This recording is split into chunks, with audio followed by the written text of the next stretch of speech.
అది ఒరిజినల్ గా ఆవు నెయ్యి కావాలంటే 3,000 రూపాయలు ఖర్చు అవుతుందని ఎవరు చెప్పారు? వీళ్ళే కదా చెప్పింది.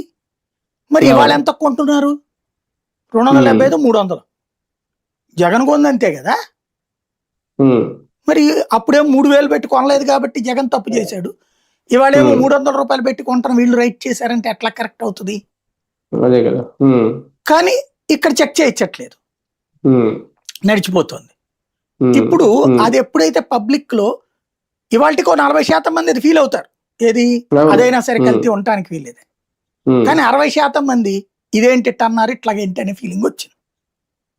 దీన్ని డైవర్ట్ చేయడం కోసం అని చెప్పేసి లేదు కల్తీ 60ని మళ్ళీ 80 చేయాలని సందు గొంతుల్లో రోడ్ల మీదన పోస్టర్లు హోర్డింగ్లు పెట్టారు.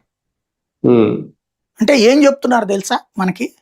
అరే సనాతన ధర్మాన్ని నమ్మే మీరందరూ మీ దేవుడు ఎదురుగుండా, మనందరి దేవుడు ఎదురుగుండా, మనందరి దేవుడు పేరుతో మనకిచ్చిన ప్రసాదం తప్పుడు ప్రసాదం, మన దేవుడు ఏమీ చేయలేకపోయాడు 5 ఏళ్ల నుంచి, ఎన్నికలు వచ్చాక మాత్రమే ఓట్లు వేయించాడు. ఇదే సనాతన ధర్మంలో, ఇదే మనం నమ్మేది.